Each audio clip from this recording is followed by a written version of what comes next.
না, ও দেখিয়ে দেবে কীভাবে ভোগ দিতে হয়। যা কিছু করলে ফল সবজি টবজি যা করলে ভগবানকে নিবেদন করে সেটা তোমরা প্রসাদ হিসাবে পাবে। তো এই একাদশী দেখো বলছে আমরা কেন একাদশী করবো, হ্যাঁ, বিভিন্ন পুরাণে একাদশী সম্পর্কে কী বলেছে সেটা একটু মন দিয়ে শুনে কী কী বলেছে। ওই সকল পুরাণে মুনিদেরই নিশ্চিত মত যে একাদশীতে উপবাস করলে সকল পাপ থেকে মুক্ত হবে, এতে কোনো সন্দেহ নেই।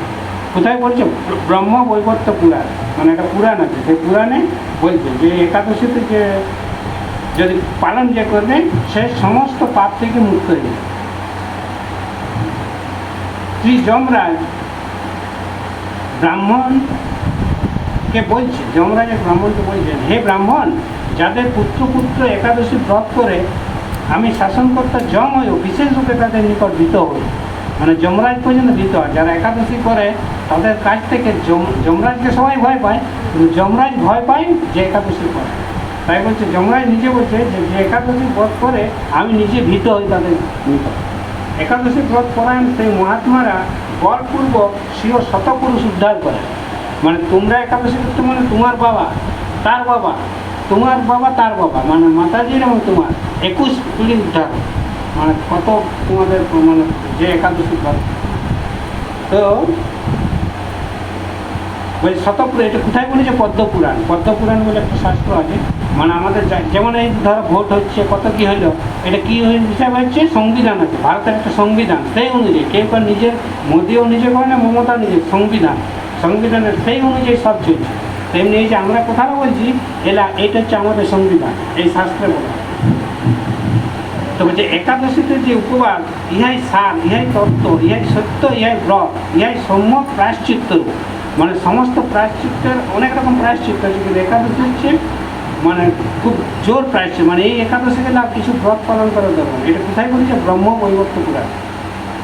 আবার বলছে যারা খায় একাদশী দিনে, আগে না জেনে খেতে ঠিক আছে, বলছে যে মানুষ একাদশীর দিন শস্যদানা গ্রহণ করে সে তার পিতা মাতা ভাই এবং বন্ধু এবং গুরু হত্যা করে।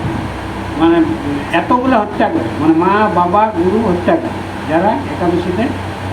আগে জানো না ঠিক আছে, জ্ঞান না জানি করছো, কিন্তু জানার পরে আর এই পাপ করা উচিত না। তুমি কি চাইবে যে আমার স্বামীর পাপ হোক, গুরু হত্যা হোক? চাই না, তুমিও চাইবে না যে আমরা একটা গেলে। আর খাবার অনেক কিছু, খাবারটা আমি পরে বলে দিচ্ছি কী কী খাবার। তো বলছে সে যদি বৈকুণ্ঠকে উন্নীত তবুও তার অন্তর্গত। মানে ধরো তুমি হরিনাম করলে সব কিছু করলে বৈকুণ্ঠে চলে গেলে, কিন্তু একাদশী যদি না করো আবার ওইখান থেকে ফিরে আসে। তাই বলছে যদি তুমি বৈকুণ্ঠ প্রাপ্ত হও তাও তোমাকে ঘুরে আসে। বলছে কেউ যদি বৈকুণ্ঠকে উন্নীত তবুও তার অধঃপতন হয়। একাদশীর দিন বিষ্ণুর জন্য, ভগবানের জন্য সব কিছু করা যায়, হ্যাঁ, কিন্তু সেগুলো আমাদের খাওয়া চলবে, তাও সেদিনে না করাই বলে একাদশী পর্যন্ত। আবার অনেকে বলে না বিধবা না হলে করতে না, বলছে একদম বাজে কথা। বলছে বিধবা না হলে শাস্ত্র মতো একাদশী পালন করার কথা, এটা চৈতন্য মহাপ্রভু প্রথম বন্ধ করেছে। আগের দিন না বিধবা হো, আবার ব্রাহ্মণ হলে তো কথাই নয়, ব্রাহ্মণের বিধবা, হ্যাঁ, তারা যারা মানে সধবা তাদের একাদশী করতে নাই, হ্যাঁ, স্বামীর অমঙ্গল, কিন্তু একদম বাজে কথা। মহাপ্রভু নিজে বলি তার মাকে একাদশী ব্রত করা হবে, হ্যাঁ, মানে তার বাবা বাঁচে থাকে, বিধবা বাবা থাকতে থাকতে তার মাকে একাদশী। তাই বলছে চৈতন্য মহাপ্রভু তার মাকে একাদশী ব্রত পালন করে। আদি লীলা চৈতন্য।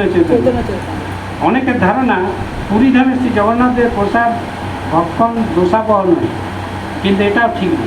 মানে পুরীর জগন্নাথের প্রসাদ, কিন্তু জগন্নাথের প্রসাদ যারা একাদশী দিনে তুমি রেখে দাও, তারপরে দিবে। বলছে ইহা সম্পূর্ণ স্বাস্থ্য বিরুদ্ধ। বলছে এই ধারণা বশবর্তী পুরীতে অনেকে নিঃসংকোচে অন্ন গ্রহণ করে, কিন্তু এটা সম্পূর্ণ স্বাস্থ্য বিরুদ্ধ, মানে সংবিধানে নাই। ওই যতদিন আয়ু থাকবে ততদিন একাদশী উপবাস করে। হে রাজন, রাজাকে বলছেন, যুধিষ্ঠির বলছে, যুধিষ্ঠির মহারাজকে বলছেন যে তুমি যতদিন তোমার বেঁচে থাকবে একাদশী ব্রত পালন। যিনি একাদশী ব্রত পরিত্যাগ করে অন্য ব্রতের উপাসনা করেন তার হাতের মহামূল্যবান রত্ন পরিত্যাগ করে লোহা যাচনা করা। মানে যে একাদশী ব্রত না করে অন্য অনেক কিছু ব্রত করছে কিন্তু একাদশী করে নেই, তার হাতে বসে সোনা থাকলে সেটা লোহায় পরিণত হয়। তারপর দেখা দেবাদিদেব শিব দুর্গা দেবী, রিঙ্কু শুনবে, দেবাদিদেব শিব দুর্গা দেবীকে বলছে হে মহাদেবী, যারা হরিবাসরে ভোজন করে জমালয়ে নিয়ে তাদের অগ্নি বর্ণ তীক্ষ্ণ লোহ বস্ত্র, মানে সেই গসগসে আগুন লোহাটা লাল টকটকে সেইটা দিয়ে তাদেরকে বধ করে তার মুখে ঢুকা। শিব বলছে দুর্গা দেবী, যে মানুষ একাদশের দিন শস্যদানা গ্রহণ করে সেটা পিতা মাতা ভাই ও গুরু হত্যা করে। এটা পিতাই বলেছে স্কন্ধ পুরাণ, স্কন্ধ। তাহলে কেন আমরা জেনে শুনে পাপ করবো? তাহলে ধর আমরা এটা জানছি, তাহলে জেনে শুনে আমাদের পাপ করা উচিত না।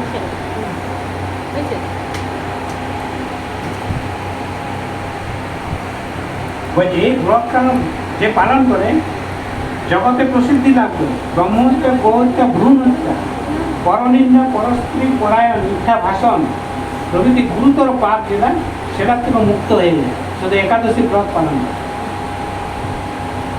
বলছে মিথ্যা সাক্ষ্যদান, গুজব বিষয়ে ছলনা করা, ওই ওজন ধরো তুমি 1 কেজির ওজন দিয়ে দিচ্ছ 800, 200 ঠকাচ্ছ, ওই যেরকম যারা ঠকায় তারা যদি একাদশী ব্রত পালন করে ওই যে না সেইটা তার নষ্ট হয়ে যায়। তারপরে জেনে শুনে যদি আরো করে তাহলে আমার পাপ হবে, যে হাতে স্নান হবে। তাই বলছে তারা একাদশী ব্রত করলে তারা সেটা নরক যাতনা ভোগ করতে হয় না। তাহলে এই সমস্ত ব্যক্তিরা যদি এই ব্রত পালন করে তাহলে তার সমস্ত পাপ থেকে মুক্ত হবে। যারা আগে যারা বললাম যে মিথ্যা বাসন, পরস্ত্রী গমন, ভ্রূণ হত্যা, পরনিন্দা, পরচর্চা,